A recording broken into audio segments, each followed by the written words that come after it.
Hello mga katutot ka DIY, kumusta po kayo? Sana sa mabuti kay kalagayan sa mga oras na ito. Ano po? On this episode po ay ipakikita ko sa inyo step by step na conversion po ng DC electric fan sa bearing.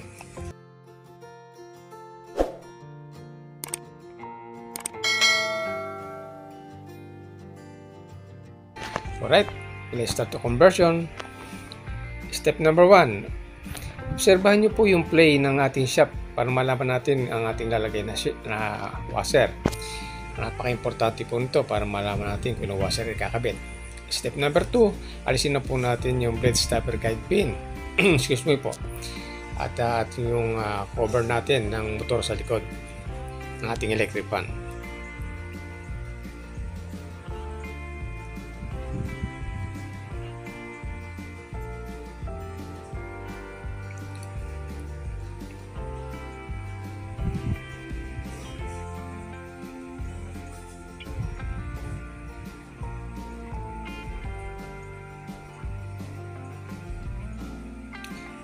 Okay, number 3 po ay ating pong i-disassemble na yung ating pong DC motor housing.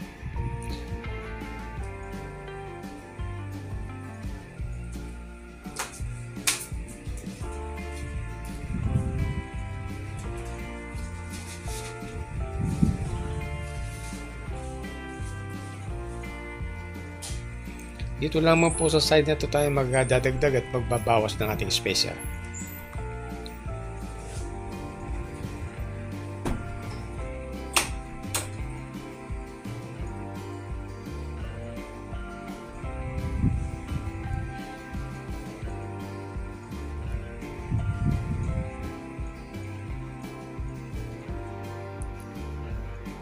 Dito po sa portion na ito, yung flat post po natin po sinakakabit. Ito po yung nagsisilbi pong lock at kailangan po ito ay fix at hindi gumagalaw para po hindi gumalaw yung stereo assembly. Kapag gumalaw po kasi itong stator ay iingay po yung ating electric fan. Bawat galaw po niyan, iingay po siya. At ito po ang numero 1 cause ng pag-ingay ng electric fan. Okay, number 4, buksan na po natin itong lock.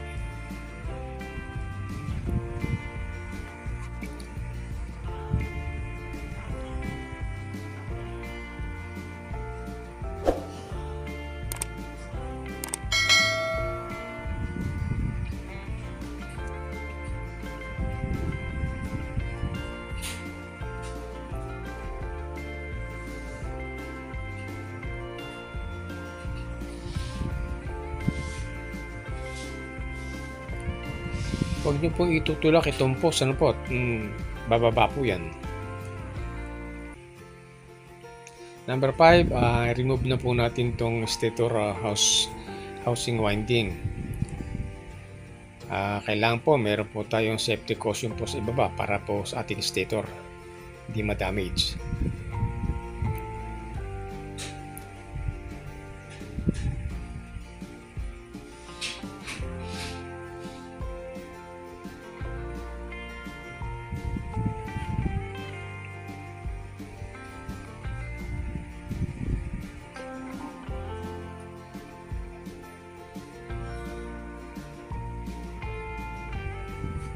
Medyo po natuyo na yung oil.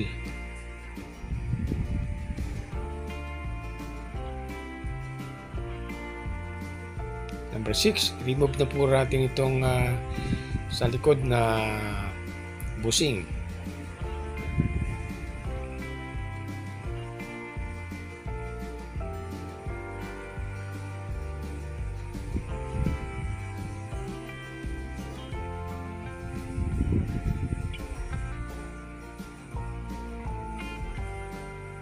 Mayroon po siyang natitirang oil pero wala po siyang oil pump.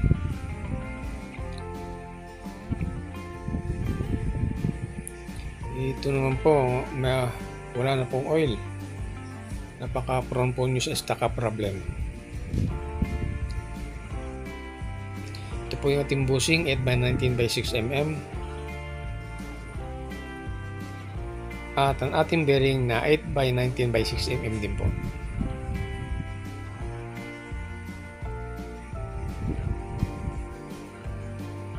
Ito po ang ating bearing number 698ZZ.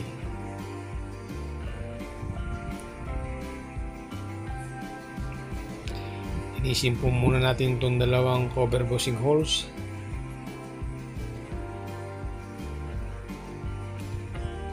Then step number 7, i-mount na po natin yung bearing sa cover holes.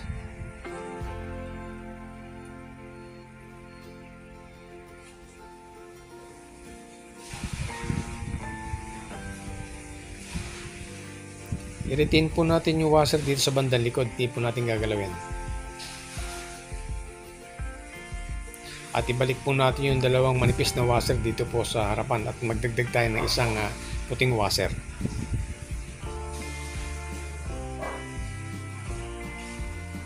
Number 8, ilagay po natin yung washers dito sa harapan. So hindi po dapat palitan yung nasa likod o dagdagan.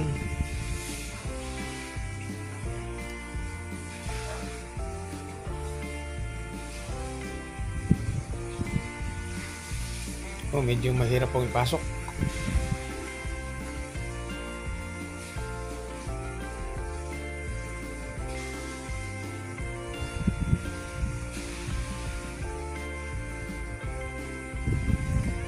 Para po makasigurado, kung sakaling po mahigpit, magtanggal po tayo ng isang washer. Mas madali po masolusyonan yung maluwag kaysa po sa mahigpit kung sakaling man po ang bearing po ay fit na fit o tightly mounted. Anyway, kung mangyayari po ito na maluwag, madali naman po tayo maglagay ng seam dito po sa harapan ng bushing hole.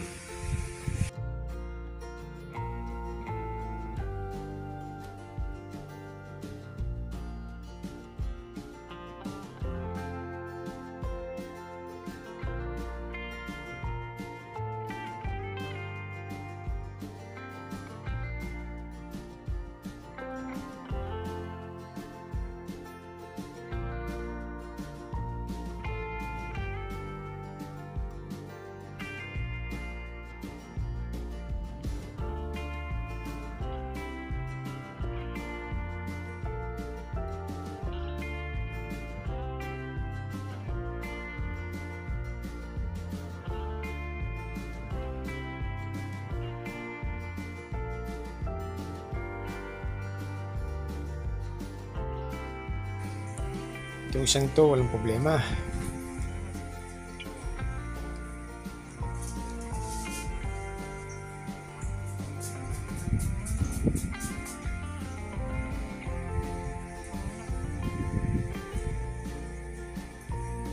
Ito pong bearing dapat po ilagay dito sa may rear cover bago po ikabit yung stator.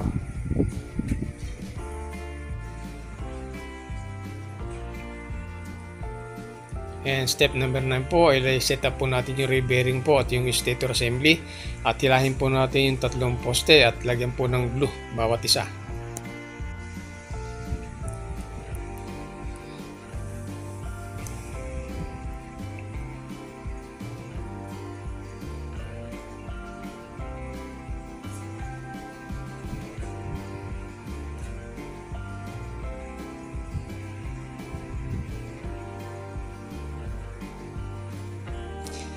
Ilagay po natin yung glue sa may base ng post at huwag po dun sa katawan ng lock.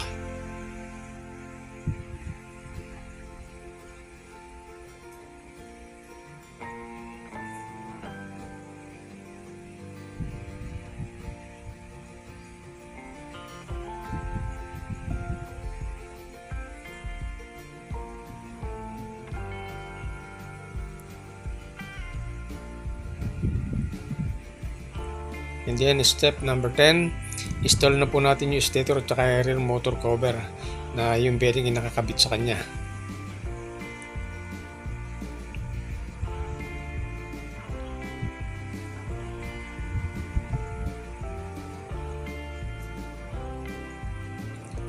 Siguraduhin po na wala pong gap dito po sa cover at saka sa stator.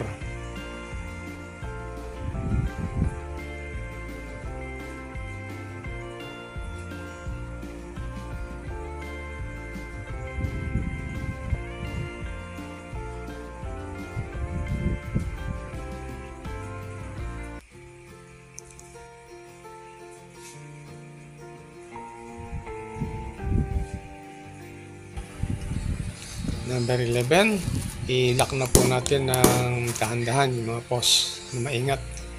Siguraduhin lang po na mayroong caution po sa ibaba ng table po habang ginagawa ito.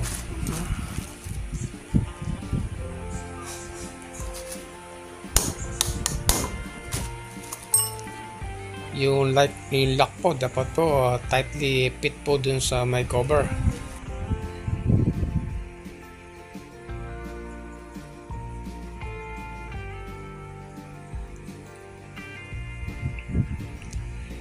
Ito pong dalawa dapat po hindi gumagalaw, secured po na walang alog. And number 12 po, i-assemble natin yung DC motor.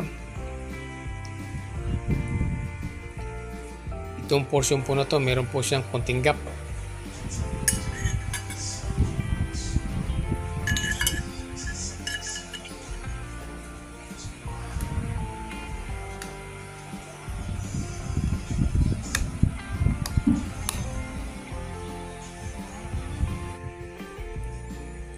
Number 13, i-check po natin yung freewheel rotation ng shaft.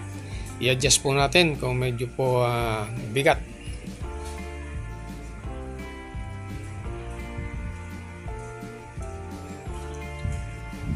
Mahigpit po, wala pong freewheeling po ito. Ayusin po natin.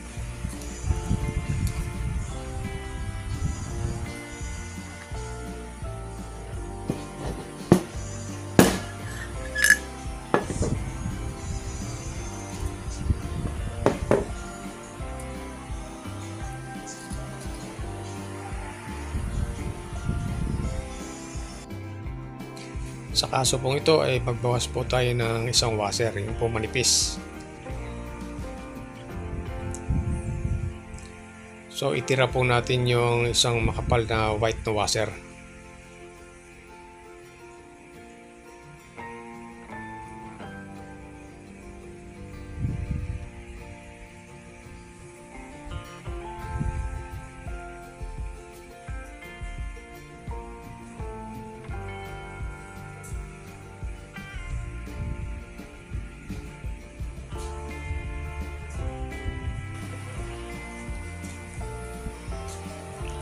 I-check po natin yung shaft kung may horizontal o vertical play.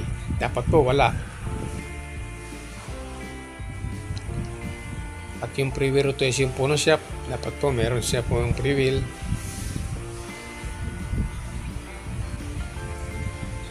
Good.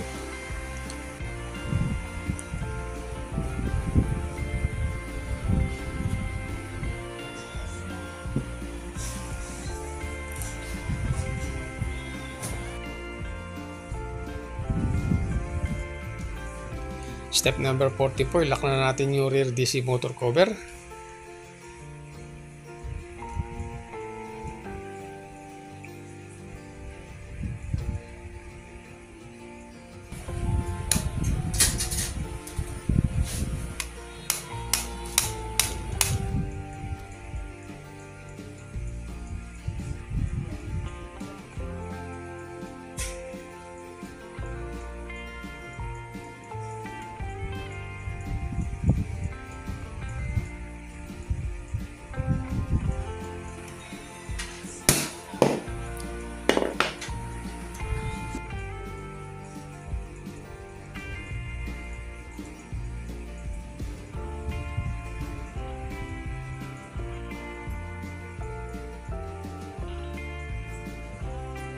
Step number 15 po, i-assemble natin DC motor.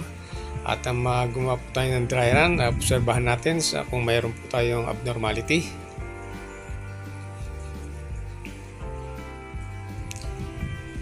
And number 16 po, pandarin natin electric fan, obserbahan kung may anong problema at ayusin kaagad kung mayroon man. At kung wala, congratulations, your conversion from burning to bearing po or DC motor ay successful.